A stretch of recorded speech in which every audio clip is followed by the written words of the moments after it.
A billionaire finds two homeless twin girls in front of his father's grave. They look at him and say, "Sorry, Grandpa, we came to see you." The man smiles in confusion. "But this isn't your grandpa." Until the girl's words leave him speechless. Autumn was painting the trees red and gold when Nathan Collins pushed open the iron gate of the cemetery. His footsteps echoed on the stone path as he walked among the tombstones, a bouquet of white lilies held firmly in his hand. It had been exactly 1 year since William Collins, a business tycoon, and his father had passed away. Nathan adjusted his dark coat against the chilly wind. At 35, he ran a financial empire and lived alone in a mansion and rarely smiled. It was William Collins's perfect legacy, solid included. As he turned into the lane of the most imposing headstones, Nathan stopped abruptly. Someone was at his father's grave. Not adults as he had expected, but two small girls. They had their backs to him, leaning over the black marble headstone where William Edward Collins shone in gold letters. Nathan frowned. Children were not common visitors in that exclusive section of the cemetery, especially not children on their own, and these two looked particularly out of place, wearing simple, worn-out clothes, disheveled hair, with no adult around. He approached, slowly, not wanting to scare them. The smaller girl, who could not have been more than 4, was placing a handful of crushed wildflowers at the base of the headstone. The older one, maybe 6, held her sister's hand tightly. Nathan was just a few steps away from them when he clearly heard the little voice of the younger girl. "Sorry, Grandpa, we came to see you." He froze where he stood. "Grandpa." These children were calling his father their grandfather. The older girl knelt and smoothed the freshly laid earth in front of the headstone. "Mom couldn't come. She's sick." Nathan moved a few steps, closer. Dry leaves crackled under his shoes, warning the girls of his presence. They turned around quickly, their eyes wide as if they were 2 pairs of headlights. What Nathan saw almost made him recoil. The older girl had striking blue eyes, the exact same shade of blue he saw in the mirror every morning. Collins' eyes. "Hello," he said, trying to keep his voice steady despite the turmoil forming in his mind. "Are you visiting this grave?" The older girl nodded, without letting go of her sister's hand. Both watched him with a mix of curiosity and caution. "We came to see Grandpa," the older one said. Nathan felt a strange wave coursing through his body. He looked at the headstone, then at the girls, a confused smile forming on his face. "But this isn't your grandfather," he said, pointing to the headstone. "This is William Collins. He was my father." The girls did not look surprised. In fact, the younger one broke into a small smile, revealing baby teeth. "Are you Uncle Nathan?" asked the older girl, her blue eyes studying his face. Nathan felt as though he'd been punched in the stomach. "Uncle? How did these children know his name?" "How do you know who I am?" he asked, his voice weaker than he intended. "Mom has pictures of you from the newspaper," the girl answered. "She said you looked like Grandpa when he was younger." The world around Nathan started to spin. The pieces of a puzzle he didn't even know existed began to fit together. "Who is your mother?" he asked, almost dreading the answer. "Emily Carter," replied the girl. "She's in the hospital. The lady at the shelter let us come because Mom always wanted to, but she can't." The girl's words knocked the ground out from under him. Emily Carter. A name that meant nothing to him, but suddenly felt like it meant everything. If William Collins was these children's grandfather, and Nathan had no siblings, at least none he knew about. "You, what are your names?" he asked, his mouth dry. "I'm Lily," said the older one, "and she's Sophie. We're Grandpa Collins's granddaughters." Nathan looked at his father's grave, then at the girls, and back at the grave again. William Collins, the man he thought he knew, apparently had another child, a son or daughter, and these children would be his nieces. "Are you staying at a shelter?" he asked, noting once again the worn clothes and neglected appearance of the girls. Lily nodded. "It's just for now, until Mom gets better." Nathan couldn't say anything else. A whirlwind of questions flooded his mind. Who was Emily Carter? How did she know his father? Why had William never mentioned another family? And if these girls really were his granddaughters, that meant Nathan had a brother or sister he'd never known. Looking at those two small, apparently neglected children, Nathan felt his entire world shake. Everything he thought he knew about his family was suddenly incomplete. And the worst part, the only one who could explain everything was now lying silently beneath that cold marble headstone. Nathan couldn't sleep that night. The image of the two girls in the cemetery wouldn't leave his mind. Lily and Sophie, William Collins's granddaughters, his supposed nieces. Seated in his office, with the lights of Manhattan shining through the panoramic window, he spun a glass of whiskey between his fingers without drinking. If these girls were truly the daughters of a sister he never knew existed, why had his father never mentioned anything? William Collins was not known for being sentimental, but hiding an entire daughter. Emily Carter, he murmured to himself. He opened his notebook and typed the name into a search engine. Thousands of results appeared, but none seemed relevant. He added William Collins to the search. Nothing significant.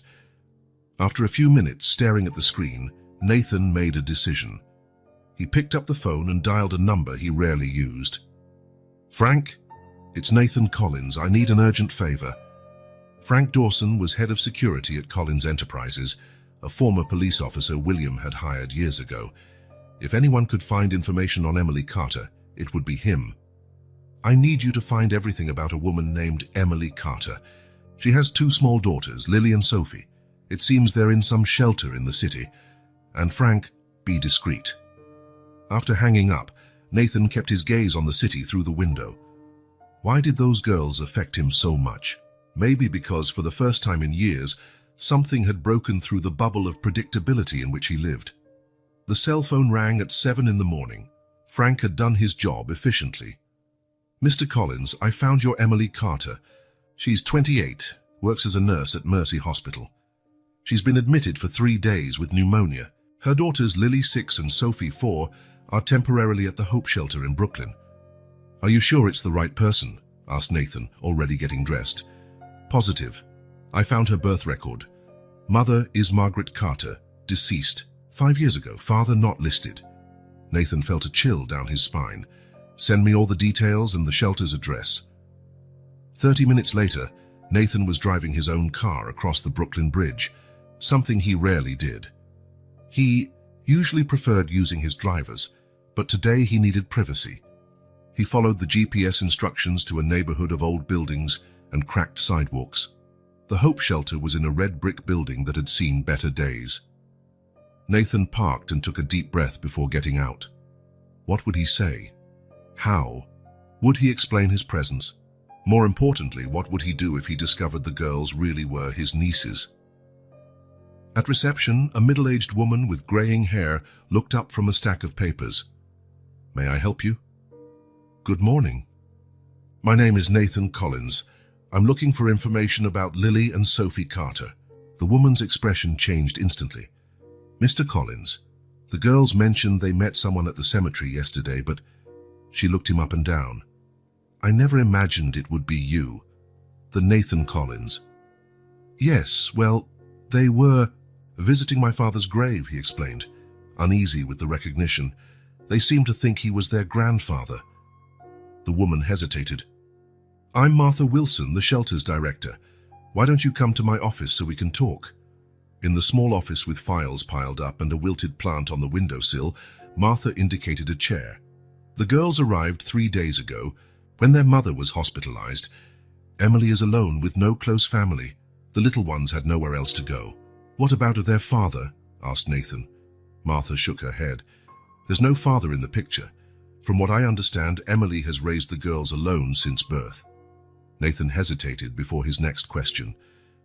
"Mrs. Wilson, the girls said my father, William Collins, was their grandfather. Does that mean that Emily would be your sister?" Martha concluded, raising her eyebrows. "I don't know all the details, Mr. Collins, but Emily mentioned once that her mother had a relationship with a powerful man who never acknowledged paternity." A knot formed in Nathan's throat. "I'd like to see them, the girls, and I'd also like information on how to find Emily at the hospital." Martha studied him for a moment. "The girls are in the playroom. I can take you there. As for Emily, she's at Mercy Hospital, room 412. But Mr. Collins, these kids have already been through so much. If you're not planning to really be involved, maybe it's better not to raise their hopes." Her words hit Nathan like a slap. "I understand your concern, but I need to find out the truth." In the recreation room, about 10 children played under the supervision of a young woman. Nathan immediately recognized Lily and Sophie sitting at a small table drawing. When they saw him, both pairs of eyes went wide. Sophie ran over to him, catching Nathan by surprise. "Uncle Nathan, you came to see us." The girl's spontaneity caught him off guard. Lily approached more cautiously. "Did you come to take us to see Mom?" she asked, hope shining in her blue eyes so much like his own. I came to see how you're doing," Nathan said, crouching down to their level. "And yes, I also want to know how your mom is." After 20 minutes talking with the girls, Nathan left the shelter with the hospital's address and a strange feeling in his chest. The girls were smart and sweet, despite their circumstances, and the physical resemblance, especially with Lily, was impossible to ignore. Mercy Hospital was a grey, impersonal structure. Nathan passed reception, explained who he was visiting, and headed up to the 4th floor. His heart pounded as he stopped in front of room 412. What would he say to this woman who might be his sister? He knocked lightly and entered. The room was simple, with 2 beds separated by a curtain. In the bed near the window, a young woman sat flipping through a magazine. When she saw him, her eyes, the same blue as Lily's, widened in shock. "Hello," Nathan said, stopping at the doorway. "Are you Emily Carter?" She closed the magazine slowly, not looking away. "Yes, and you must be Nathan Collins." There was a tension in her voice that surprised him. It wasn't fear, but something else, a mix of resentment and caution. "Your daughters met me yesterday at the cemetery," he explained, moving closer to the bed. "They were visiting my father's grave." Emily let out a short sigh. They shouldn't have gone there alone. Martha promised she'd keep them at the shelter. "They're okay," Nathan assured her. "I just saw them." A tense silence filled the room. Nathan gathered the courage to ask the question that had been spinning in his mind. "Emily, your daughters called my father their grandfather. They said you have pictures of me. Why?"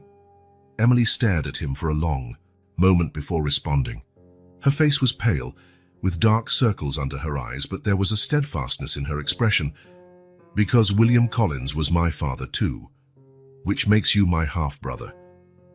Even though he already suspected, hearing it confirmed made Nathan lean against the wall for support. "How? When?" "My mother, Margaret, worked as an executive assistant at Collins Enterprises in 1995, Emily explained, her voice now flat, as if telling a story she'd rehearsed many times. "She was 24. Your father was 50 and already married to your mother. They had an affair for almost a year." Nathan closed his eyes for a moment. The timeline matched. He had been only 5 in 1995. "When my mother got pregnant," Emily continued, "your father denied the baby was his. He offered her money to take care of the problem. When she refused, he fired her and paid a sum so she would disappear. He made her sign documents promising never to contact him or make any paternity claim." Nathan felt his stomach churn. That sounded exactly like something William Collins would do. "How did you find out he was your father then?" "My mother never hid it from me. She kept newspaper clippings and photos of him at events. She always told me who my father was, even if he wanted nothing to do with me." Emily gave a sad smile. "She wasn't bitter, you know. She said that despite everything, he'd given her me, and that was what mattered." Nathan pulled up a chair and sat down. "Why did you never look for him? Or me?" Emily let out a dry laugh. "To say what? Hi, I'm your illegitimate daughter, the one you paid to keep hidden. Besides, he made my mother promise, and she kept her word. After she died, I thought about trying. But then I found out I was pregnant with Lily. Priorities change." "What about the girl's father?" Emily's face hardened. "He's not in the picture. Never was." Nathan absorbed everything in silence. His father, the great William Collins, had hidden a daughter for decades. Paid for a woman's silence and then abandoned her while she was pregnant. "When I found out William had died," Emily continued, I considered going to the funeral, but it felt wrong. He never wanted me in life. Why would he want me in death? But I promised the girls that someday I would take them to see their grandfather's grave. I just never imagined it would happen this way. Nathan looked at this woman he had just met, who carried the same blood as he did. A half-sister. His father had deliberately hidden. "Emily, I had no idea. If I'd known..." "What would you have done?" she asked, her tone now challenging. "Would you have sought me out? I highly doubt it. You Collins are all the same. You only care about the empire, about appearances." "That's not fair," Nathan protested. "I never knew about you until yesterday. And now that you know, what do you want?" Emily adjusted herself on the bed, eyeing him with distrust. "Why are you here, Nathan? Guilt? Curiosity? Or are you worried I'll go to the press?" With the sordid tale of the great William Collins, "I want to help," he replied, surprised by his own sincerity. "Your daughters, my nieces, are in a shelter. You're sick. We're family." Emily shook her head slowly. "No, Nathan. You share the same blood as me, but that doesn't make us family. Family are the people who are there for each other, who support each other. I don't need your late charity." "It's not charity," he insisted. "It's the least I can do." "Why?" "To ease your conscience. Or to clean up your father's memory." The bitterness in her words stung. Nathan stood up, shocked by Emily's defensive hostility. He had imagined many reactions, but not this vehement resistance. "Look, I know we don't know each other, and I understand your distrust, but your daughters are my nieces. You are my sister, and I just discovered my father kept an entire part of my family hidden from me all my life. I'm trying to process this as much as you are." Emily's gaze softened slightly. For a moment, Nathan saw vulnerability in her eyes. "I don't need you to save us, Nathan. We've been doing fine so far." "In a shelter? With you in the hospital?" Nathan regretted the words as soon as they came out. Emily's face hardened again. "Don't judge me. I've always done the best I could. One rough patch doesn't define who I am or how I raise my daughters." Nathan took a deep breath. "I'm sorry. I didn't mean to judge. Just let me help, Emily. Please, we can take it slow. You need to recover, and the girls need somewhere better than a temporary shelter." Emily studied him for a long moment. "Why do you care so much? You just met us." "Because..." Nathan hesitated, looking for the right words. "Because you're the only family I have left, and maybe it's time to fix my father's mistakes, even though he's not here to do it himself." A heavy silence filled the room. Finally, Emily spoke, her voice calmer. "Let's get one thing straight, Nathan. Accepting your help doesn't mean I trust you, and it doesn't mean you suddenly have the right to make decisions about our lives, if I even decide to accept it." Nathan nodded slowly. "I understand. It's your choice. But I want you to know I'm here now, and I won't disappear." Emily did not reply, but there was something different in her gaze. It wasn't acceptance, not yet, but maybe it was the first step towards something neither of them could define. Nathan spun a pen between his fingers as he stared at his computer screen without really seeing it. 3 days had passed since his meeting with Emily at the hospital, and he couldn't stop thinking about her and the girls. The thought that he had a family he never knew he had haunted him like a shadow. The intercom on his desk rang, interrupting his thoughts.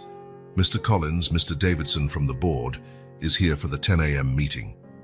"Send him in, Claire," Nathan replied, straightening his tie and trying to push Emily out of his mind. Robert Davidson, Collins Enterprises legal director for over 20 years, entered the office with his usual rigid posture. At 60, he was one of the few executives who had worked directly with William Collins and stayed on after his death. "Nathan," he greeted with a formal nod, "I received your email about the Asia contracts, but I confess I'm more curious about the other matter you mentioned." Nathan motioned to the chair in front of him. "Thanks for coming, Robert. Yes, I have a delicate issue to discuss." Davidson placed his briefcase on the table. "Does it have to do with you investigating a woman named Emily Carter?" Nathan froze. "How do you know that?" "Frank Dawson spoke to me yesterday. He was worried you might be getting scammed by some con artist." Davidson leaned forward. "Nathan, who is this woman?" For a moment, Nathan considered lying, but something in him refused. She's my father's daughter, my half-sister. Davidson's face visibly paled. That's impossible. It's not. William had an affair with her mother in 1995. He paid for her to disappear when she got pregnant. Nathan watched the lawyer's reaction carefully. But you already knew that, didn't you, Robert? Davidson adjusted his glasses, clearly uncomfortable. Your father consulted me about some confidentiality agreements back then, but he never confirmed he had a daughter. Well, he did. And now she has 2 daughters, my nieces. Nathan stood and walked to the window. They're living in a shelter, Robert. Emily is sick, penniless, while I live in this. He gestured around the luxurious office. Corporate. Palace. Nathan, Davidson's voice took on a cautious tone. I understand your shock, but you must consider the implications. If this woman really is William's daughter, she might be entitled to a significant share of the inheritance. The shareholders would be furious, not to mention the scandal for the company's image. I'm aware, Nathan replied, more sharply than he intended. Furthermore, Davidson continued, how can you be sure she is who she claims to be? Have you considered a DNA test? There are many opportunists out there. Nathan turned to face him. Have you seen her daughters? Especially Lily, the older one. She has the same eyes as me, as my father. Coincidences happen, argued Davidson. Nathan, you were raised to lead this company. You're William's only legitimate heir. Don't throw it all away because of a possible mistake or worse, an elaborate fraud. His words hit Nathan like a punch. It was exactly the kind of thing his father would say. Protect the empire above all. Public image above the truth. I'm going to help her, declared Nathan, surprising even himself with the firmness in his voice. One way or another. Davidson sighed. If you're determined, at least be cautious. I suggest a confidentiality agreement before any financial assistance, and definitely a DNA test. After Davidson left, Nathan remained by the window, watching the bustle of Manhattan below. People in a hurry, each with their own story, their own family secrets. How many other William Collinses were out there, powerful men denying their responsibilities, hiding entire parts of their lives? His phone buzzed. A message from the hospital. Emily would be discharged that afternoon. Without a second thought, Nathan grabbed his coat and car keys. The Hope shelter looked even more depressing under the weak, late afternoon light. Nathan parked in front of the brick building and took a deep breath before stepping out. He had spent the whole day thinking about what he would say to Emily, how he could persuade her to accept his help. Martha Wilson greeted him with a tired smile. Mr. Collins, what a surprise. Emily just got back from the hospital. She's in room 14 with the girls. How is she? Nathan asked. Better, but exhausted. She insisted on leaving the hospital today, even though the doctors recommended more time. She's stubborn, worried about the bills, about the girls. Nathan nodded, feeling a mix of admiration and frustration. May I see her? Martha led him through the narrow hallways to a door at the end of the corridor. She knocked lightly and opened it. Emily, you have a visitor. The room was small, with 2 single beds and a bunk bed. Lily and Sophie were sitting on the floor playing with worn dolls, while Emily arranged some clothes in a dresser. When she saw Nathan, her face showed surprise, then suspicion. Girls, Martha said, why don't you help me prepare some snacks for everyone? Sophie jumped up excited, but Lily looked at her mother, hesitant. It's okay, sweetheart, Emily assured. Go with Mrs. Wilson. After the children left, a heavy silence filled the room. Emily sat on the edge of the bed, visibly tired. Didn't expect to see you again so soon, she said. I heard you were discharged from the hospital today, Nathan replied, standing near the door. How are you feeling? Better, I can't afford to stay sick for long. She gestured around the room. As you can see, our plan B isn't exactly 5-star. Nathan surveyed the cramped space, the peeling walls, the window that barely closed. Guilt washed over him again. Emily, I want to help. I can find you an apartment, pay your medical bills, make sure the girls have everything they need. Emily crossed her arms. And in return? The question caught him off guard. In return, I don't want anything. We're family. Family, she repeated with a sad smile. You've known me for less than a week, Nathan. We're not family just because we share half our DNA. Then let me get to know you, he insisted. Let me be part of the girls' lives. They're my nieces. Emily studied his face for a long moment. Why is this so important to you? Is it guilt? Or just a charity project to make yourself feel better about being the only child of the great William Collins? Her words hurt, but Nathan recognized the self-defense behind them. It's not that at all. Maybe it's actually selfish. I've spent my entire life alone, Emily. My mother left when I was 10. My father was, well, you know how he was. I grew up surrounded by people who wanted things from me, not with me. Something in Emily's expression softened. And you think money will fix it all? Will heal the wounds my mother carried for years? Give my daughters a grandfather who never wanted to know them? No, Nathan admitted. I know my fortune. Can't erase what my father did, or undo the suffering you went through. But it can give you a better future. Emily looked down at her hands, her determination still visible in her weary face. I can take care of my daughters on my own. I always have. I don't doubt that, Nathan responded. But no one should have to do everything alone. Not you, not me. A silence fell between them, less tense than before. Nathan realized he couldn't force Emily to accept his help. She had spent her entire life being strong, surviving without the Collins name. Her resistance wasn't mere stubbornness, it was self-preservation. Think about it, he finally said. Not for you, but for Lily and Sophie. They deserve more than this place, more than worrying about medical bills and rent. Emily didn't answer right away. When she did, her voice was quieter. I'll think about it, but I'm not promising anything. For Nathan, that was enough. For now.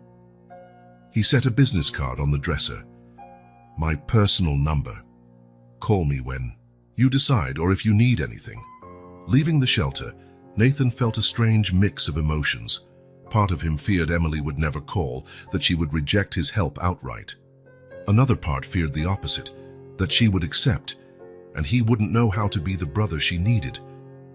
As he drove back to Manhattan, the skyscrapers rising on the horizon like sentinels of his privilege, Nathan knew that, no matter what Emily decided, his life would never be the same. William Collins's secrets had changed everything, and now he had to decide what kind of man he would be, a copy of his father or someone entirely different. Nathan couldn't sleep. For the third night in a row, he found himself on the terrace of his apartment, gazing at the illuminated city below. His encounter with Emily at the hospital had shaken him more than he expected. A sister, nieces, a family he never knew existed. He took a sip of his whiskey, letting the amber liquid burn his throat. Part of him wanted to help Emily and the girls immediately, get them out of the shelter, offer them a comfortable home, pay the medical bills, ensure the girls got a good education. After all, he had enough money for several lifetimes. But another part hesitated. What if he was acting too hastily? What if Emily really didn't want his help? What if he got too involved and ended up disappointed? Or worse, what if he disappointed? The girls? His phone rang, interrupting his thoughts. It was Frank Dawson. Mr. Collins, I have the information you requested about the Hope Shelter. Frank's deep voice sounded tired even over the phone. It's a decent place, mostly funded by private donations. They take in families in temporary crisis for a maximum of 3 weeks. 3 weeks. Nathan frowned. Then what? Then, the families have to find somewhere else. Emily Carter and the girls have been there for 5 days. She's been in the hospital for 3 of those. Nathan thanked him and hung up. 3 weeks wasn't much time. Emily would be weak after pneumonia, possibly unable to work for a while. Where would they go next? He looked at the city again, thinking of Emily's defensive stare. She didn't want his charity. She'd made that clear. But what if there was another way? One that respected her pride but still offered real help? Next morning, Nathan drove to the Hope Shelter. Martha Wilson greeted him with a tired but genuine smile. Mr. Collins, what a pleasant surprise. Are you here to see the girls? Actually, I'd like to speak with you first, he replied, following her into her small office. I want to help, but in a way Emily can accept. Martha indicated a chair. She's a proud woman, and she has good reasons to distrust the Collins family. I know, Nathan admitted. That's why I need your guidance. What does the shelter need most right now? And what will Emily and the girls need when they leave? Martha's eyes lit up. Well, as for the shelter, we always need basic supplies. Non-perishable food, hygiene products, bedding. Our heating system is also only working at half capacity. Over the next hour, Nathan listened carefully to the shelter's needs and the specific concerns about Emily's situation. Martha explained that Emily would need time to fully recover from pneumonia, that the girls needed stability, and that finding a new, affordable apartment would be the biggest immediate challenge.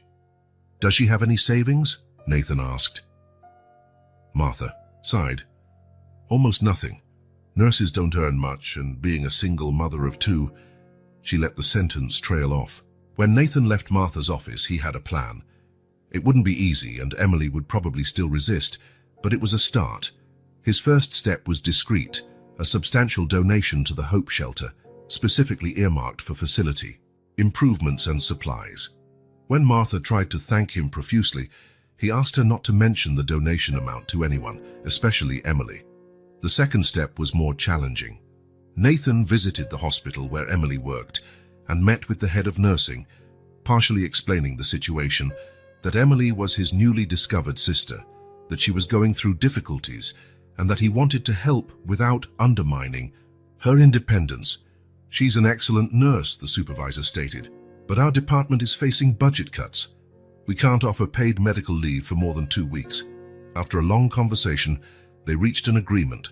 The hospital would find funds to extend Emily's paid medical leave for a month, allowing her to fully recover. Nathan, of course, would be the real source of those funds, but Emily need not know that. 3 days later, Nathan finally visited Lily and Sophie at the shelter. The girls greeted him enthusiastically, especially Sophie, who ran into his arms as if she had known him for years, not weeks. "Did you bring presents?" she announced, pointing to a little pink backpack by the bed. "Sophie," Lily admonished her gently, "we don't ask for presents like that." Nathan laughed. "I didn't bring any presents today. But how about this? After we visit your mum at the hospital, we can stop for ice cream." The girls' eyes lit up, and even Lily couldn't hide her smile. At the hospital, they found Emily sitting up in bed, flipping through a magazine. She looked less pale than on his last visit, but still visibly weak. Her expression upon seeing Nathan was a mix of surprise and suspicion. "I thought you'd given up," she said after the girls left with a nurse to get juice. "Why would you think that?" asked Nathan, sitting in the chair beside the bed. "It's been almost a week. I figured maybe you realized we're too complicated for your lifestyle." Nathan smiled slightly. "Do you always assume the worst about people?" "Not about people. About the Collins," she responded. She studied his face. "So why are you here, Nathan?" "Really?" "Because I want to get to know my sister," he answered simply, "and because I want my nieces to know they have an uncle who cares about them." Emily looked away, a sign that his words had touched her. "And how long will this interest last? A month, a year, until something more important comes along?" "I can't predict the future, Emily. All I can promise is that I'm here now, and I want to be here tomorrow, too." When the girls returned, conversation shifted to lighter subjects. Nathan stayed almost 2 hours, listening to Sophie describe a drawing she had made at the shelter, and Lily explaining with surprising detail the book she was reading. He observed how Emily interacted with her daughters, patient, loving, firm when needed, and felt a growing admiration for this woman who, despite all difficulties, had raised 2 such special kids. As promised, he took the girls for ice cream afterward. While he watched them select their flavors with childish excitement, he felt a strange sense of belonging he had never experienced before. Over the next 2 weeks, Nathan established a routine. He visited the girls at the shelter almost daily, often bringing small gifts, nothing ostentatious, just books, art supplies for Lily, a small teddy bear for Sophie. He took them to visit Emily at the hospital, and occasionally on brief outings, the park, the zoo, once the movies. Martha watched him with a knowing smile. "They're getting attached to you," she remarked one afternoon, while the girls played. "In the shelter's tiny courtyard. I'm getting attached to them too," Nathan admitted, surprising himself with the honesty of that statement. "What about Emily? Is she starting to trust you?" Nathan sighed. "It's complicated. Sometimes it seems like she does. Other times I feel like she's just tolerating my presence for the girls' sake." Give her time, Martha advised. Emily carries deep wounds. When Emily was finally discharged from the hospital, Nathan was there to pick her up. She seemed surprised to see him, but didn't protest when he took her small bag. The girls are excited to see you, he said as they walked down the corridor. Lily decorated your side of the room at the shelter with drawings so you'd feel welcome. A shadow passed over Emily's face. I hate that they're stuck in that place. It's temporary, Nathan reminded her gently. What then? I don't have the money for a new apartment deposit. I barely have enough for rent. Nathan hesitated. This was the moment he'd been waiting for, but he needed to be careful. Go about that, he began cautiously. Maybe we could talk when we get back to the shelter. Emily gave him a wary look but nodded. At the shelter, after an emotional reunion with her daughters, Emily finally sat down with Nathan in a quiet corner of the common room. So what did you want to talk about? She asked directly. Nathan took a deep breath. I found a few apartments for rent that might interest you. Safe neighborhoods near decent schools, reasonably priced. Emily raised an eyebrow. And how exactly do I pay for the deposit? Or the rent, considering I'll still be on medical leave for a while? As for the deposit, Nathan chose his words carefully. I'd like to help. As an advance, not a gift. You can pay me back whenever you can, no rush. And why would you do that? Because we're family, he said simply, and families help each other. Emily studied him for a long time, as if trying to decipher his true intentions. What if I never manage to pay you back? Then don't, that's not the point. To his surprise, Emily didn't reject the idea outright. I'll think about it, she said at last. That was more than Nathan expected. A small step, but a significant one. In the following days, Emily slowly began to warm to the possibility of accepting Nathan's help. Together, they visited some of the apartments he had found. They were modest places, nothing luxurious, but clean, safe, and definitely better than the shelter. Emily chose the simplest, most affordable one, a two-bedroom apartment in an older but well-maintained building, with a small green area where the girls could play.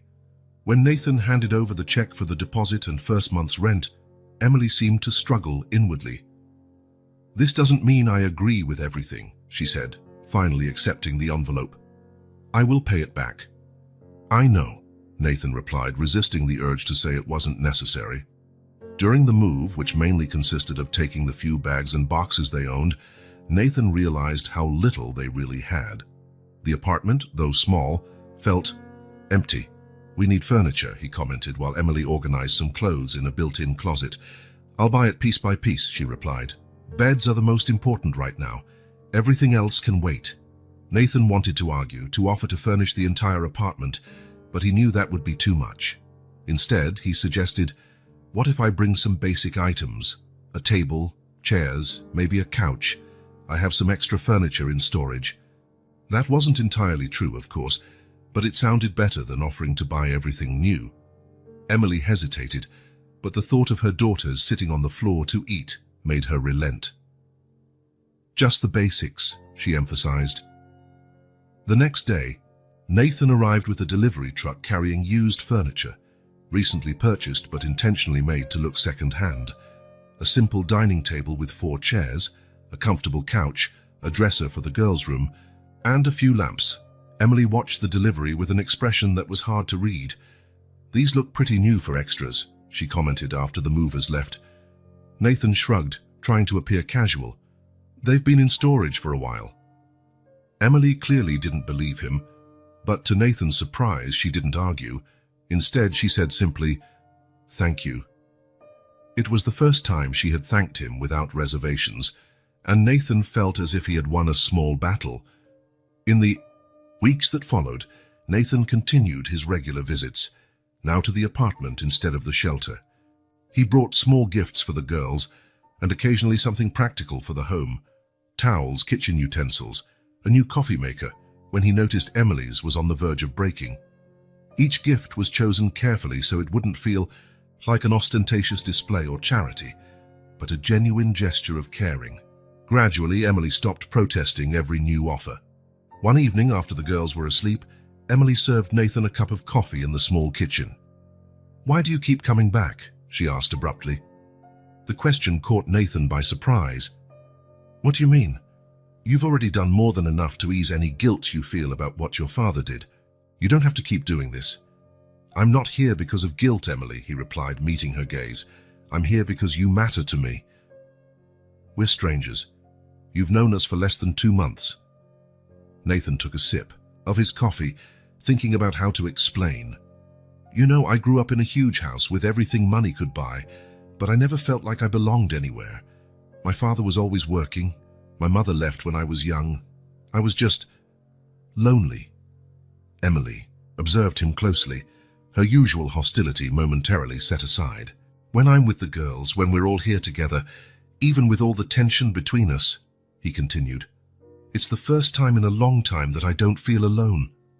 The sincerity in Nathan's words seemed to surprise Emily. She looked away, her own coffee cup cradled in her hands. They like you a lot, she finally admitted. Especially Sophie. She's never had a consistent male figure in her life.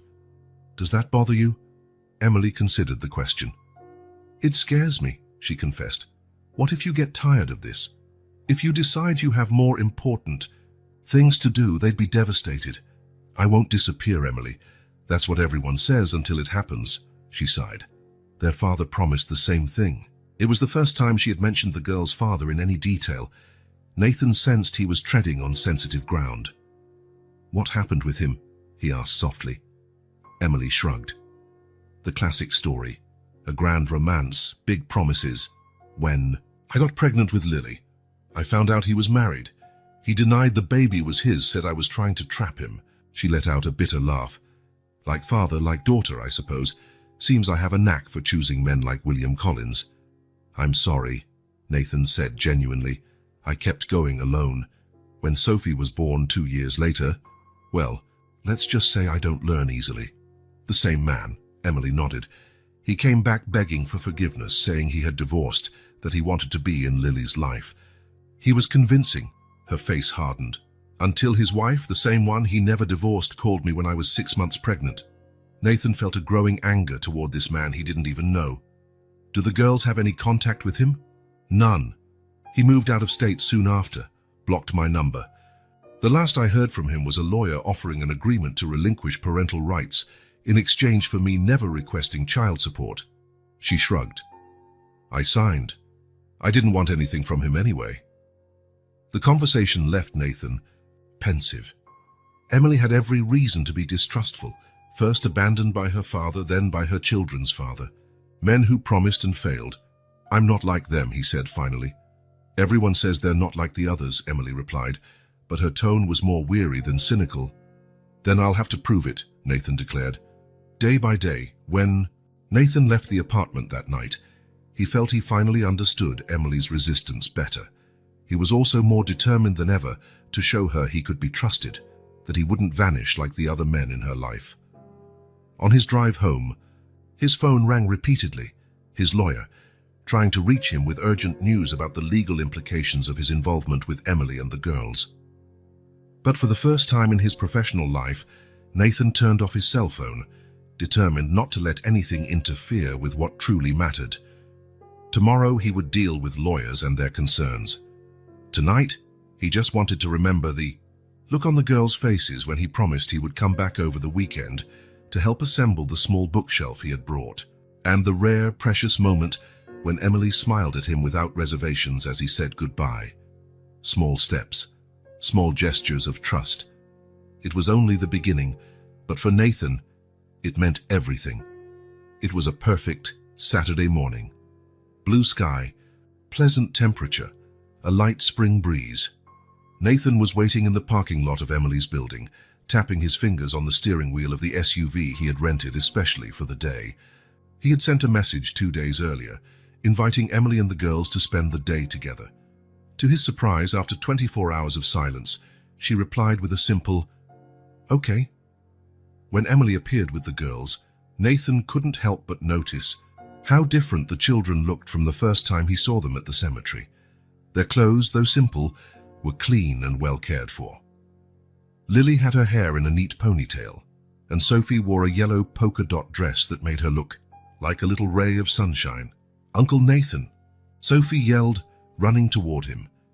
Over the past few months, she had become even more affectionate. Lily followed behind with more reserved steps, but there was a smile on her face. Emily came last, visibly hesitant. "So, where are we going?" "It's a surprise," Nathan replied, opening the car door, "but I promise you'll like it." During the drive out of the city, Sophie kept up a lively conversation about her new school and the friends she was making. Lily occasionally chimed in, but spent most of the trip quietly observing the landscape passing by outside. Emily remained silent, casting the occasional glance at Nathan. After almost an hour of travel, Nathan turned onto a private road leading to a secluded property. Large iron gates opened automatically as they approached. "What is this place?" Emily finally asked, breaking her silence. "An animal rescue retreat," Nathan said, parking near a renovated farmhouse. "I thought the girls might enjoy seeing the animals, and they have a picnic set up for us." Sophie's eyes went wide. "Are there horses?" "And ponies, goats, some sheep, and even a couple of alpacas," Nathan replied with a smile.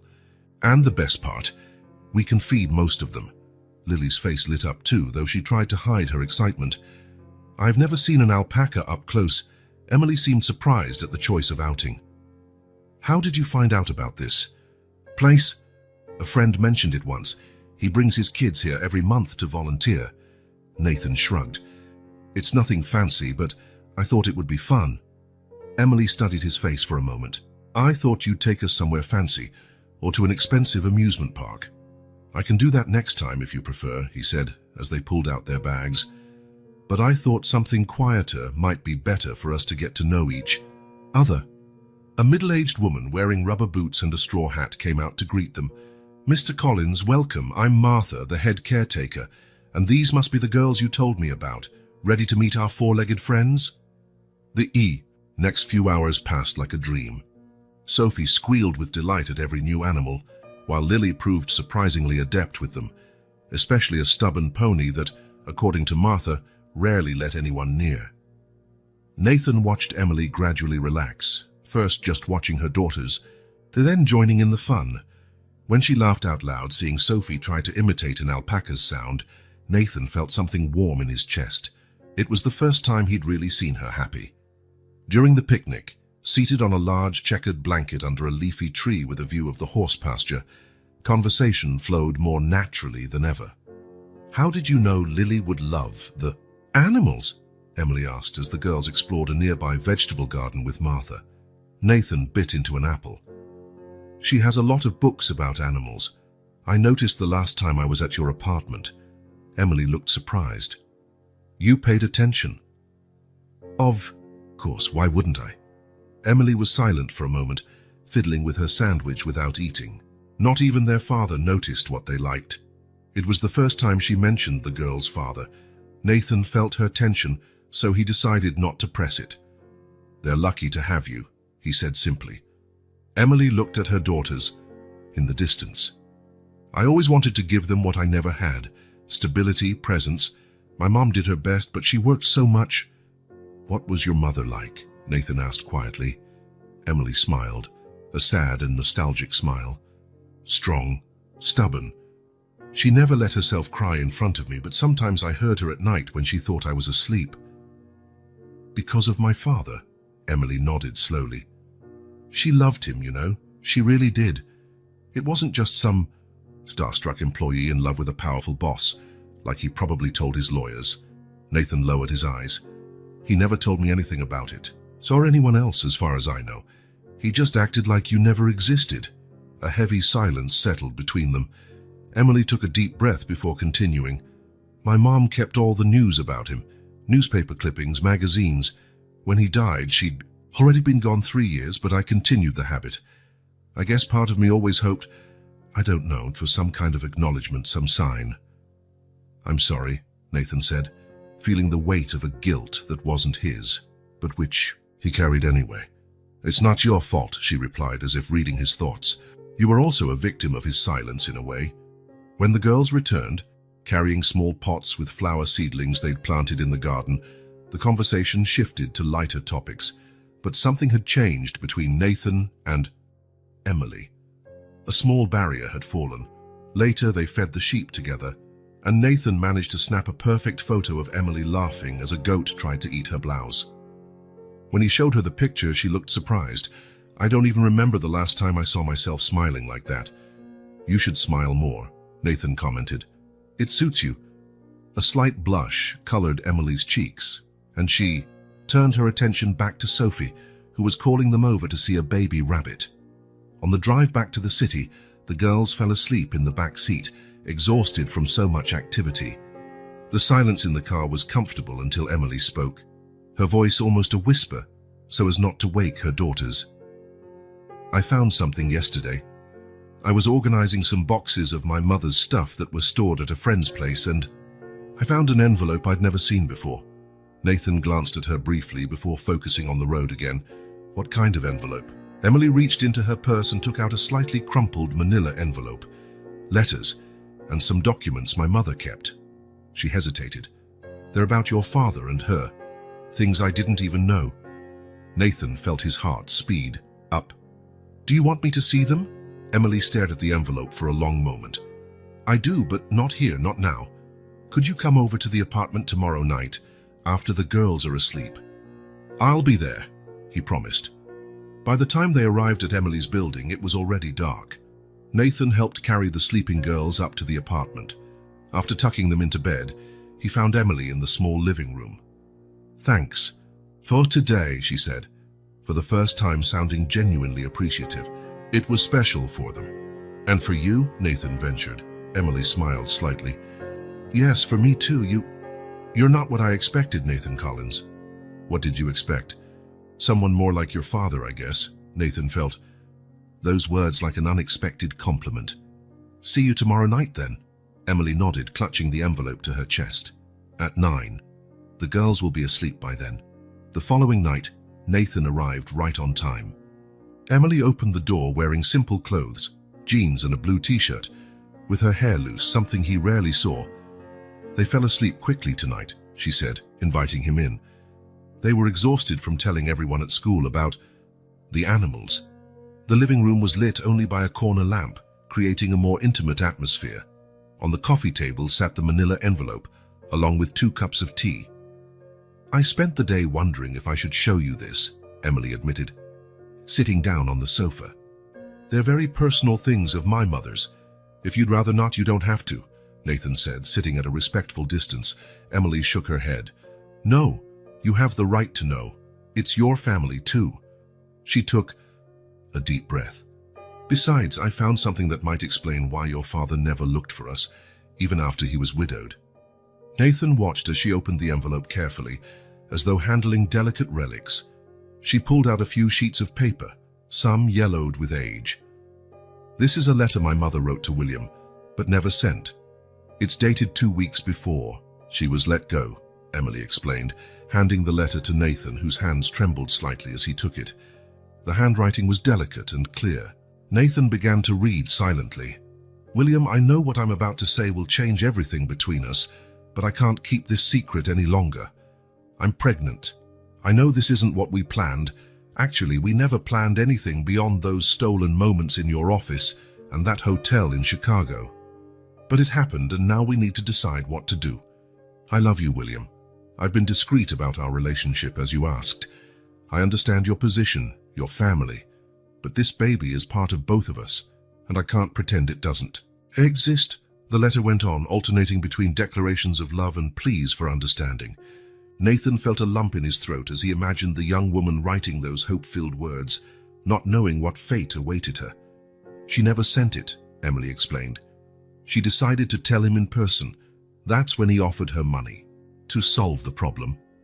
Nathan handed back the letter, feeling ashamed of his father's actions. "I'm sorry." "There's more," Emily continued, picking up another document. "This is the confidentiality agreement she signed. Look at Clause 3. Nathan examined the legal document, recognizing the standard format used by his father's lawyers. Clause 3 stated that Margaret Carter could not, under any circumstances, contact any member of the Collins family, including William himself, his wife, or his son. If she violated the agreement, she'd have to return all the money plus a penalty, Emily explained. "My mother used that money to start over. to give us a life. She couldn't risk losing it all. Nathan shook his head, incredulous at his father's calculated coldness. But after he was widowed, that's where it gets even more. Surprising, Emily interrupted, picking up another sheet. This is a report from a private detective dated 2015, a year after my mother died. Nathan took the paper, confused. It was a professional report detailing Emily Carter's life. Then 19, a nursing student, working part-time in a diner. It even included a photo of her leaving college. I don't understand, he muttered. Your father hired someone to investigate. Me, Emily said, her voice trembling now. He knew my mother had died. He knew where I was, what I was doing. He knew about me, Nathan. Realization struck Nathan like a punch. He knew, but he never made contact. Emily nodded, tears shining in her eyes. He chose to keep ignoring us even when there was nothing stopping him from meeting his daughter. Nathan set the report on the table, feeling an increasing anger toward the man who had raised him. William Collins had had the chance to correct his mistake, to meet his other daughter, but he had chosen silence again. There's one more thing, Emily added, her voice almost a whisper. She hesitated, then produced another sheet. It's a copy of a DNA test, Nathan frowned. What do you mean? From what I gather, at some point he must have gotten a sample from me. Maybe a strand of hair, I don't know. He confirmed what he already knew. I'm his daughter, 99.9% certainty. Shock left Nathan speechless. His father had secretly confirmed paternity, yet still chose to do nothing. Not to acknowledge Emily, nor to let Nathan know he had a sister. Without thinking, Nathan reached out and took Emily's hand. To his surprise, she didn't pull away. They remained like that for a few moments, united by the silence and the shocking revelations about the man who had brought them together and kept them apart at the same time. He doesn't define us, Nathan finally said. What he did, the choices he made, we don't have to carry that. We can choose differently. Emily gave his hand a slight squeeze. I've been trying to tell myself that for years, but it's hard when all you know is that your father didn't want you. I do, Nathan said before he could think better of it. I want you and the girls in my life. You're my family, Emily. The only real family I've ever had. Emily's eyes met his, bright with unshed tears. But there was something else in them now, a glimmer of hope, perhaps. A small sign of trust that at that moment meant everything. I always wondered what it would be like to have a brother, she admitted, her voice low and vulnerable. Someone who shared the same blood, the same story. So did I, Nathan confessed. Growing up an only child, it's lonely. Emily gently released his hand and stood, going to a small shelf. She returned with a worn photo album. I want to show you something, she said, sitting closer to him this time. She opened the album to the first page, revealing a photo of a young, beautiful woman with the same hair color as Emily and similarly shaped eyes. This is my mother, Margaret, in her 20s. Nathan examined the picture, noting the joy on the woman's face, a joy that existed before William Collins entered her life and changed everything. Page after page, Emily showed him fragments of her childhood, simple birthdays, school graduations, small park outings. In every photo, it was just Emily and her mother, occasionally a friend, never a father, never an extended family. She did the best she could, Emily said, touching a photo where Margaret was hugging her in front of a small Christmas tree. She worked 2 jobs sometimes just to give me a decent life. She seems incredible, Nathan commented, feeling genuine admiration for the woman his father had rejected. She was, Emily confirmed. You know, when I was little, I used to make up stories about my father. I'd say he was an astronaut on a secret mission or a government agent who couldn't reveal his identity. She laughed sadly. It was easier than accepting the truth. And what was the truth your mother told you? Emily closed the album. That my father had another family he loved more, that he made a choice, and it wasn't us. She sighed. She never spoke badly of him, you know? She said he had his reasons, that it was complicated. It was only when I got older that I realized how much she protected him, even after everything. And you? Did you ever want to look for him? Many times, Emily admitted. Especially as a teenager. I even went to the building where he worked once, stood on the opposite sidewalk, watching. I saw him leave, get into a limousine. He seemed so unreachable. Nathan tried to imagine the scene. A teenage girl watching from afar the father who never acknowledged her, while William Collins continued his life without ever looking back, without realizing his own daughter was right there, so close. You know what's stranger? Emily continued. After I had the girls, part of me wanted them to meet their grandfather, not for the money, but because family should matter. I even wrote a letter when Lily was born, but I never had the courage to send it. He missed out on a lot, Nathan said softly. He missed knowing you, watching you grow up, meeting his granddaughters. That's something money can't buy.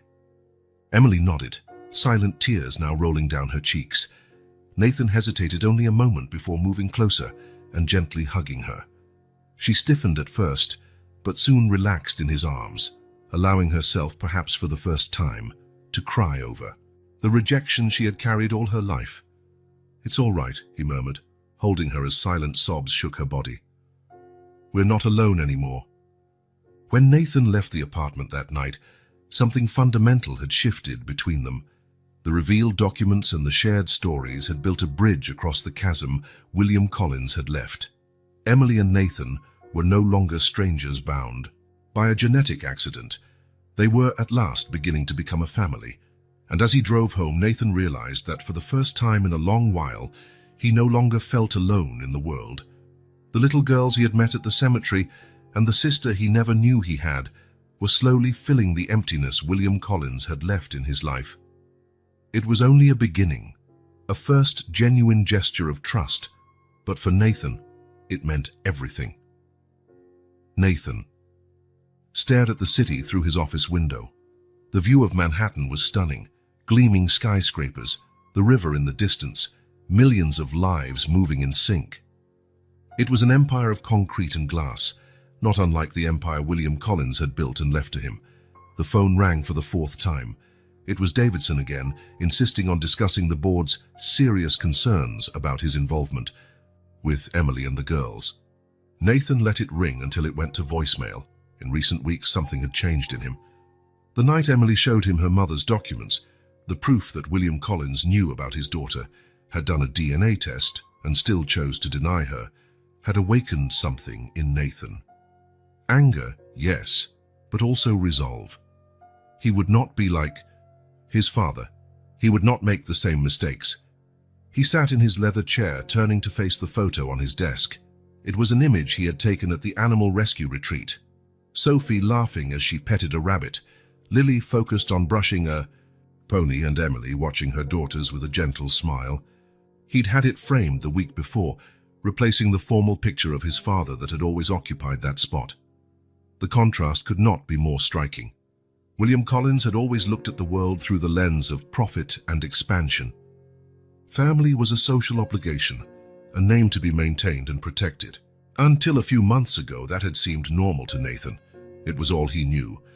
Now, looking at the smiling faces in the photograph, he realized there was something more. Something his father had never understood, or understood and rejected. The simplicity of belonging to someone, of having people who cared about you for who you were, not for what you owned or represented. His personal phone buzzed with a text from Emily. Lily got the lead role in the school play. She's trying not to show it, but she's super excited. Performance in 3 weeks. Nathan smiled. 3 weeks was enough time to rearrange his schedule, even if it meant postponing the meeting with the Japanese investors. A few months ago, that idea would have been unthinkable. Now it seemed like the only possible choice. His response was immediate. Wouldn't miss it for anything. She'll do great. When his office door opened without warning, Nathan already knew who it was. Davidson rarely bothered to knock when he was worried, and lately, he always seemed worried. Nathan, we can't postpone this conversation any longer, the lawyer said, placing a thick folder on the desk. The board is demanding answers. Rumors about your newly discovered family are spreading. And? Nathan raised an eyebrow, his voice calm. And? Davidson looked genuinely perplexed. You're jeopardizing everything your father built. Collins Enterprises has always been about stability, predictability. These recent developments are making shareholders question your commitment. Nathan observed the man before him, grey-haired, impeccably dressed, loyal to William Collins's legacy until the end. Davidson probably knew about Emily from the start. Maybe he had even advised Nathan's father to bury that secret. My commitment, Nathan repeated each word slowly, is exactly where it needs to be. Right now, we have to focus on what's best for the company, Davidson insisted. The agreement I proposed would settle everything quietly. A generous sum to Emily Carter and her daughters, in exchange for permanent confidentiality. Nathan stood feeling a strange calm despite the tension of the moment. Robert, how long did you work with my father? 30 years? The lawyer seemed confused by the sudden change of subject. 32. Then you must have known him well. Tell me, was he happy? The question clearly caught Davidson off guard. Happy? William was unsuccessful, respected. He built an empire. That's not what I asked. Davidson adjusted his tie, uncomfortable. His happiness came from achievements, Nathan. He wasn't a sentimental man. He knew how to separate business from personal distractions. Nathan nodded slowly. And that includes discarding a daughter as if she were an inconvenient accounting error. That situation was complicated. No, it wasn't, Nathan replied firmly. It was pretty straightforward, actually. My father had a daughter. He rejected her because she didn't fit into his plans. He paid her to disappear. And then, even knowing the truth, he chose to keep it hidden. Simple as that. Davidson remained silent, unable to argue against the harsh reality. Have you ever wondered, Nathan went on, if that explains why my father died alone, why I could barely spend an hour in the same room with him without feeling suffocated, why his only real connection was with this company? He walked back to the window, looking out at the city for a moment before turning to face Davidson again. I'm not going to make the same deal with Emily. I'm not paying to keep my own. Sister and niece is silent like some dirty secret that needs hiding. Nathan, be reasonable. We're talking about your father's legacy. Exactly, Nathan interrupted. His legacy, not mine. And I'm beginning to realize I may not want to carry it the same way he did. The lawyer paled. What does that mean? Nathan picked up the photo from the desk, looking at the smiling faces again before replying. It means I'll be at the board meeting tomorrow, and I'm going to tell them the truth. The whole truth. That William Collins had another daughter. That I have a sister and 2 nieces, and that I intend to acknowledge them publicly as part of the Collins family. Davidson looked horrified. You can't be serious. The shareholders will panic. The press will turn this into a circus. Probably, Nathan agreed with a calm that surprised even himself. But for the first time in my life, I feel like I'm doing the right thing, not just the expected thing. And if the board votes against you, if they threaten your position, the question hung in the air between them. Nathan knew it was a real possibility. The men and women on the Collins Enterprises board were his father's generation, conservative, concerned about appearances, averse to personal risks. Then maybe it's time to reconsider what really matters, he finally answered. This building, this company, or the people who by some miracle came into my life and showed me there's something more? Davidson shook his head, seeing the determination in Nathan's face. They'll all be there tomorrow, prepared to question every decision you've made these past months. I'll be ready, Nathan replied. After the lawyer left, Nathan looked again at the photo in his hand. Fear was still there, of course. Fear of failing as a brother and an uncle. Fear of losing what his father had built. Fear of not being strong enough to uphold this new vision of family he was trying to create. But for the first time, fear didn't feel paralyzing. Because now there was something bigger at stake. He picked up his phone and typed a message to Emily. Can I come? Over tonight? I need to talk to you about something important. Her reply was quick. Sure. The girls are asking when you're coming. Sophie made cookies in her cooking class and saved some for you. Nathan smiled. Cookies probably crooked and burnt. Made by a 4-year-old. Something so simple, so insignificant to most people. But for him, right then, it felt like the most important thing in the world. He took one last look at the city view before grabbing his coat. The Collins empire would still be there tomorrow, whatever the outcome of the meeting. But tonight, there were cookies waiting for him, a school play to celebrate and a family, his family, to protect. And for the first time, the path ahead seemed perfectly clear. The rain fell softly as Nathan and Emily walked through the park, near her apartment. The girls had stayed with a neighbor, giving the siblings a chance to talk without interruption. In recent months, these moments alone had become precious, an opportunity to fill in the gaps of their separate lives. "My mother wrote to him several times," Emily said suddenly, as they took shelter under a tree. "Not just to William, but to your mother too." Nathan frowned.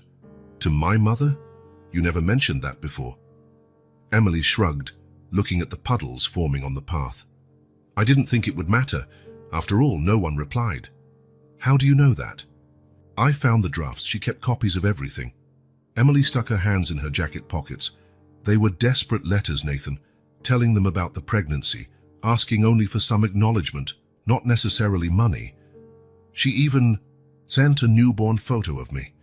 Nathan felt a tightening in his chest. The idea that his mother, Victoria Collins, knew about Emily was something he had never considered. He'd always seen William as the villain in this story, or so he thought. "How? Many letters?" "At least 12 over 2 years." Emily turned to look at him. "I always assumed your father just threw them away unread. But now, I wonder if your mother intercepted them."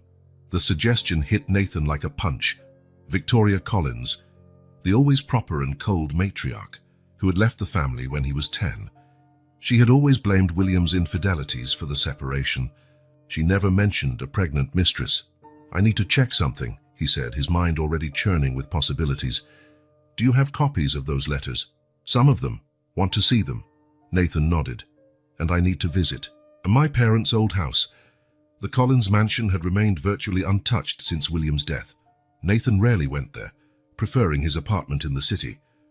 But now, as he walked through its silent halls, he looked for answers that might be hidden among those walls. His mother's office, a room William had never remodeled after she left, was exactly as she had left it.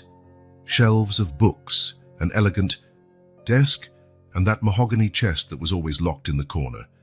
Nathan remembered asking about it as a child, only to receive evasive answers. It took almost an hour of rummaging through drawers to find a small golden key hidden in a secret compartment in the desk. When he finally opened the chest, his heart raced. Letters, dozens of them organized by date, some still in their original envelopes, others carefully unfolded. The handwriting was unmistakable, the same as the copies Emily had shown him. Letters from Margaret Carter to Victoria Collins, begging for compassion from one woman to another. Nathan sat on the floor, reading letter after letter, each word intensifying his anger. His mother had known, she had always known. She had not only ignored the desperate pleas of a pregnant woman, but had actively concealed Emily's existence. In one of the letters, Margaret had written, "I'm not asking your husband to publicly acknowledge our daughter. I only want her to meet her father and maybe one day her half-brother. Every child deserves to know where they come from." Attached to this letter was a baby photo, Emily, only a few months old. On the back, the date and a simple message, "Emily Carter Collins, your daughter." With trembling hands, Nathan picked up his phone. It was time for a visit he had postponed for far too long. Victoria Collins now lived in an elegant Hamptons estate, far from the eyes of New York society. After the divorce from William, she had received a considerable fortune and chosen a discreet yet luxurious life. She rarely saw her son, limiting contact to the occasional phone call on important dates.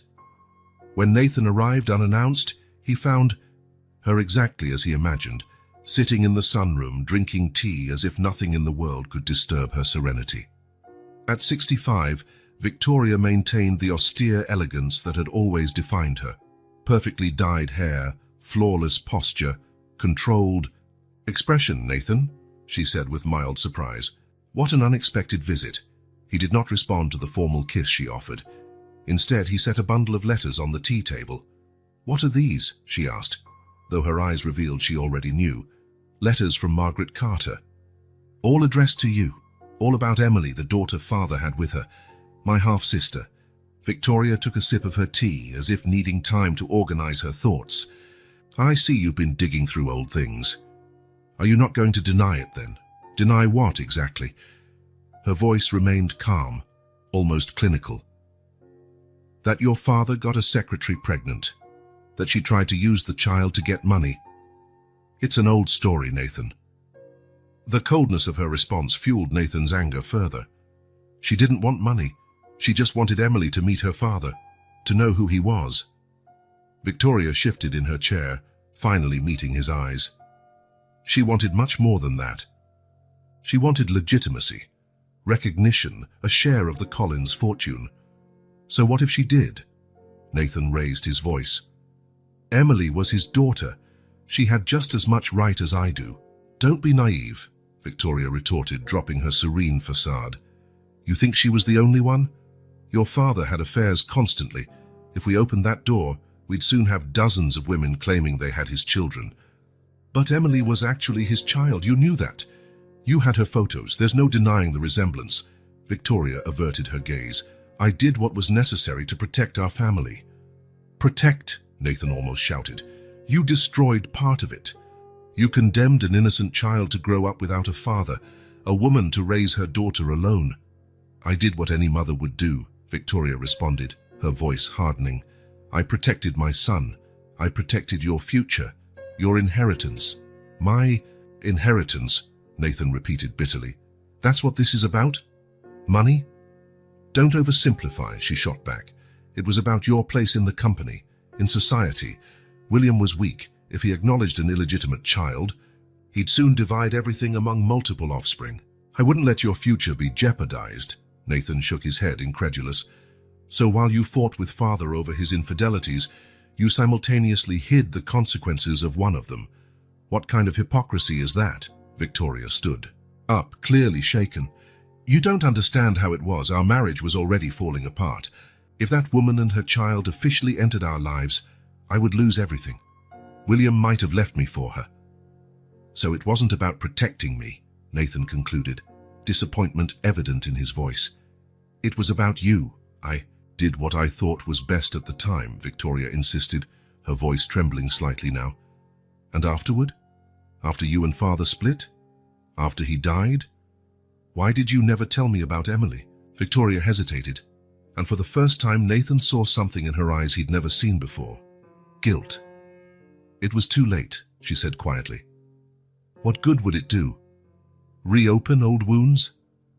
You not only hid Emily from me, but condemned her to a difficult life for your own selfish reasons, Nathan accused.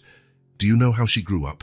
How many hours her mother had to work to provide for her, while you lived here in this palace, pretending to be the wronged wife? Victoria sank back into her chair, suddenly looking smaller, more fragile.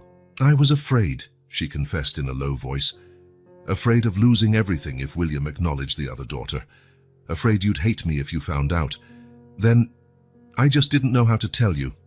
Nathan looked at the woman before him, elegant, controlled, calculating. His mother, who always seemed so sure, so certain of her decisions. Now he saw only a frightened person who had made terrible choices to protect her own comfort. Emily has 2 daughters, he finally said. Your granddaughters, Lily and Sophie. Wonderful children you'll never meet. Victoria raised her eyes, surprised. Nathan, don't be drastic. We can work this out like adults. Maybe I can meet them now, offer some compensation. Compensation? Nathan laughed without humor. You think you can just buy your way back? Pay to clear your conscience? I'm trying to do the right thing now, Victoria argued. It's too late, Nathan replied, standing up. Emily grew up without a father because of your choices. The girls grew up without grandparents, and I spent my whole life believing I was an only child, dealing with a loneliness you helped create. Victoria reached out a pleading hand. Nathan, please, I'm your mother. He regarded her for a long moment, feeling a mix of pity and disappointment. A mother who hid my sister from me for 30 years, who threw away letters begging for help, who put money and status above. An innocent child. Nathan gathered the letters from the table. I have to go. Emily and the girls are waiting for me. My family is waiting for me. And what about me? Victoria asked, her composure finally breaking. Are you just going to cut me out of your life? Nathan paused at the door, casting one last look at the woman who had raised him. I don't know, Mother. I really don't know if I can forgive this. I'm going to need time. As he drove back to the city, he felt a heaviness in his chest. Not just anger, but a deep sadness. He had lost the mother he thought he had. But maybe at last he'd found the truth. And the truth, however painful it was the first step toward building something new, something honest, something better than what his parents had created. Rain pounded against the windows of Nathan's apartment as he stared at the city through the fogged glass. 3 days had passed since his confrontation with his mother, and her words still echoed in his mind. Sitting in semi-darkness, lit only by the dim glow of a lamp, he twirled a glass of whiskey in his hand without actually drinking. His phone vibrated for the 10th time that day. Victoria again. All previous calls had gone to voicemail, as would this one. Next to the phone, scattered on the coffee table, were the letters, silent witnesses to 30 years of carefully constructed lies. The doorbell rang, pulling him from his dark thoughts. Opening it, he found Emily holding a dripping umbrella. You're not answering your phone, she said simply. The girls are worried. I am too. Nathan stepped aside, letting her in. I'm sorry. I needed to think. Emily hung her wet coat and looked around the partially dark apartment, used glasses, letters on the table. Doesn't look like thinking is helping much, she remarked, turning on more lights. How did you know where I live? Lily asked your driver the last time he picked us up, Emily said with a small smile. She's always been observant. Nathan shook his head, impressed by his niece's cleverness. Have a seat. Do you want something to drink? Tea would be nice. You look like you need one too instead of that. She pointed to the barely touched whiskey. In the kitchen, while the water boiled, Nathan felt the weight of the last few days lift slightly. There was something reassuring about Emily's presence, perhaps because she understood better than anyone the complexity of it all. Your mother called me, Emily said when he returned with 2 cups of tea. Nathan froze. What? How'd she get your number? Apparently she has her ways. Emily took a sip of her tea. She asked to meet, said she wants to know her granddaughters. What did you say? That I'd think about it. Emily looked him in the eye. What should I have said? Nathan sat, feeling exhaustion weigh on him. I don't know. Part of me wants to keep you and the girls as far from her as possible. And the other part? The other part remembers that despite everything, she's my mother. He sighed. And yours too, in a way. The only grandmother Lily and Sophie have. Emily looked at the letters on the table. You read them all? Everyone? Your mother was incredible. The way she wrote, always dignified, never begging for money, just for recognition. Nathan shook his head. And my mother kept everything, without ever replying. Why do you think she kept the letters instead of destroying them? Emily asked.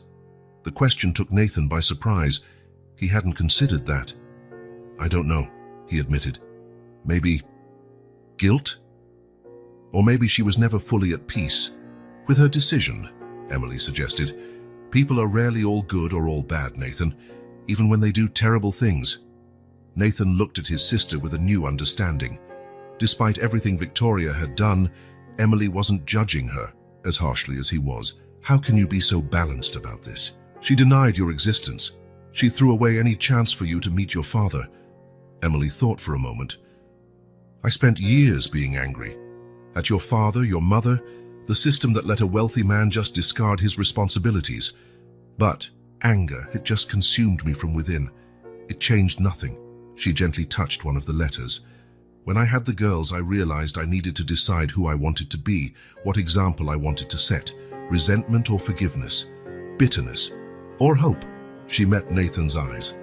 I chose the harder path, but the only one that allowed me to move on. You're suggesting I should forgive my mother? I'm suggesting you need to process your feelings before making any final decision, Emily replied. Forgiveness doesn't mean approving of what was done. It means freeing yourself from carrying that anger. Nathan remained silent, absorbing her words. After a few moments, he asked, How are the girls? Missing their favorite uncle, Emily answered, with a gentle smile. Sophie asks every day when you're coming back for dinner. A warmth spread through Nathan's chest at her words. In just a few months, these little children had become such an essential part of his life that the thought of disappointing them felt unbearable. You know what you need? Emily stood decisively. Time away from this apartment. Away from business, away from all this pressure. I have responsibilities, Emily. Yes, and one of them is taking care of yourself. She crossed her arms. Take a few weeks off. Have a real vacation for the first time in your life. Spend time with us. Nathan hesitated. The company's directors are pressuring for a final resolution on you all. And what do you want to do about us? I want to do the right thing, he answered promptly. Emily smiled. Then start by doing the right thing for yourself. Breathe, think, then decide. After Emily left, Nathan pondered her words. Maybe she was right. Maybe what he needed wasn't more meetings or more analysis, but simply time to feel, to understand what truly mattered. He picked up the phone and, for the first time in years, called his assistant with an unprecedented request. Mark, I need you to rearrange my schedule for the next 3 weeks. I'm taking a vacation. The small beach house in the Hamptons had been closed up for years.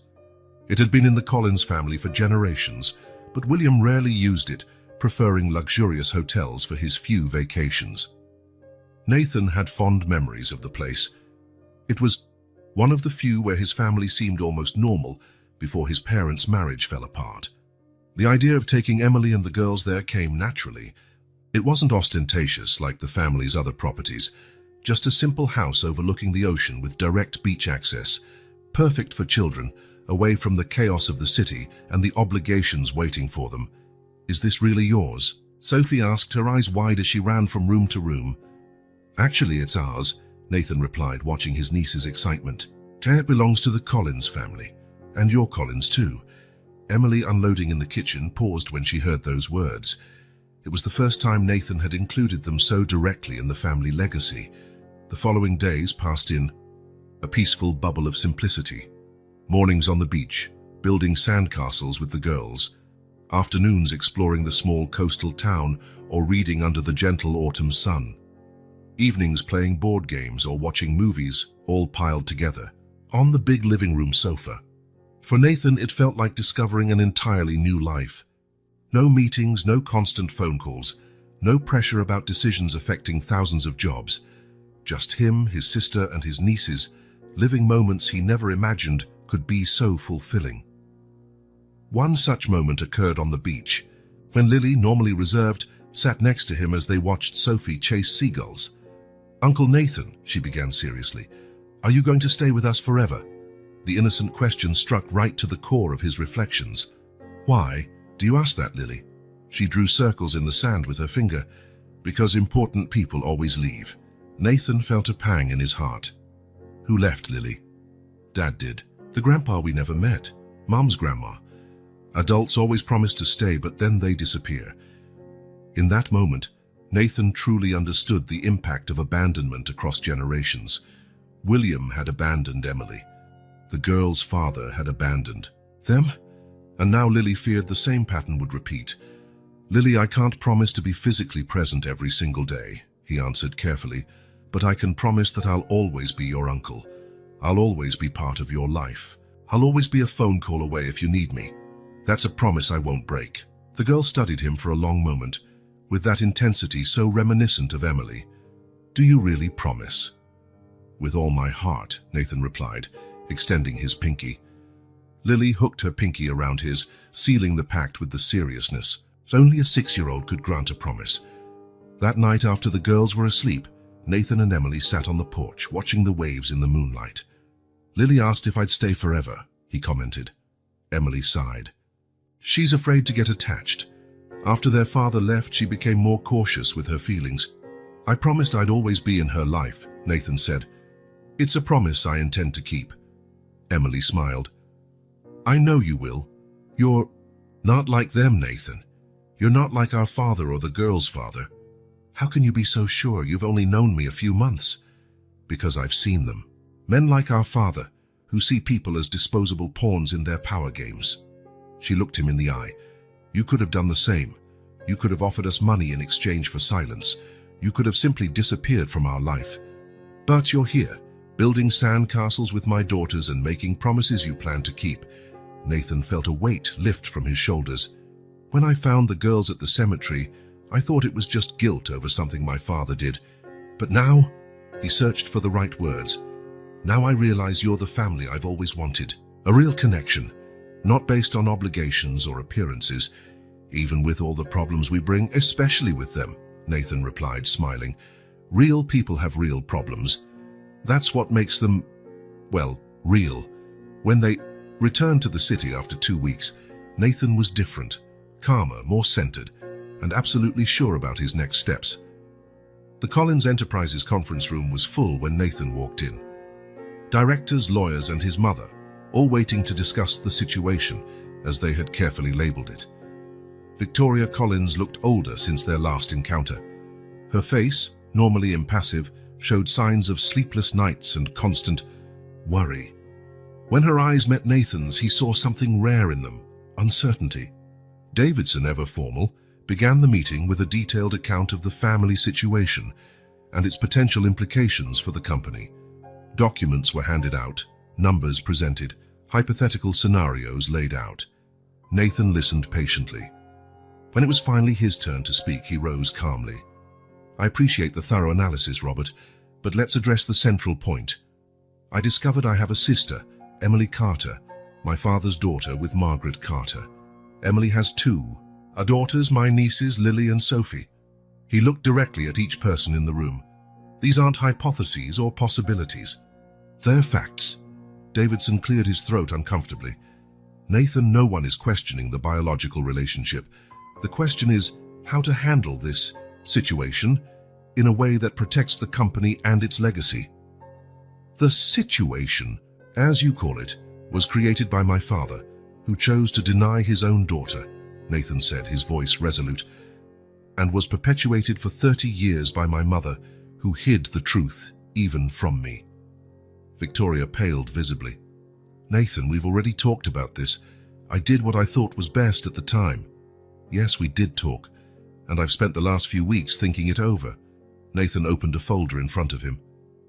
I asked the company's lawyers to prepare these documents. They're simple and straightforward. He slid a copy toward each person at the table. I'm transferring 20% of my shares in Collins Enterprises to Emily Carter. Additionally, I'm setting up a trust fund for Lily and Sophie, guaranteeing their educational and financial future. A murmur spread through the room. Davidson was the first to react. Nathan, this is impulsive. Those shares represent a considerable fortune and a significant voting power in the company. I'm aware, Nathan responded. I'm also aware my sister was deprived of her birthright for 3 decades. This is just the first step toward correcting that wrong. Victoria stood, her usual composure finally breaking. I can't do this. Think of the company, your father's legacy. I'm thinking of his legacy, Nathan replied calmly, and deciding which part of it I want to preserve and which part needs to be corrected. He turned to his mother. For years, you and father built an empire based on secrets and personal sacrifices. You made a lot of money but lost much more of your humanity. I won't follow the same path. The directors began voicing their objections, talking about the impact on share prices, public perception, potential instability for the business.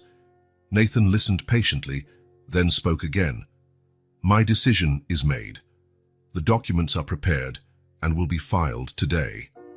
You can work with me to make this transition easier, or I can find a new management team that will. The firmness in his voice silenced even the most vocal opponents. One by one, the directors and lawyers began to leave the room until only Nathan and Victoria remained. Why are you doing this? She asked, her voice more vulnerable than he had ever heard. Is it to punish me? Nathan shook his head. It's not about punishment, Mother. It's about doing what's right, about creating a different kind of family. And me? Victoria looked suddenly frail. Do I still have a place in this new family you're creating? Nathan felt a conflict within. Part of him wanted to cut all ties with the woman who had lied to him his entire life, but he remembered Emily's words about forgiveness, about choosing the harder path. That's up to you, he finally answered. If you're willing to get to know Emily and the girls genuinely, without judgment or manipulation, maybe there's a way forward. Victoria nodded slowly, unshed tears in her eyes. When can I meet them? When they're ready, Nathan replied, and that might take time. Trust isn't rebuilt overnight.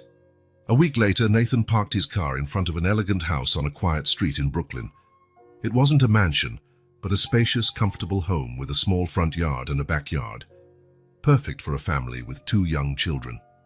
Emily waited on the sidewalk, disbelief written on her face as she looked at the house.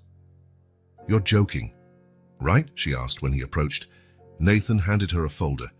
"Deed, keys, all the necessary documents. The house is in your name." Emily shook her head, visibly moved. "Nathan, it's too much. First the company shares, now this." "It's not too much," he interrupted gently.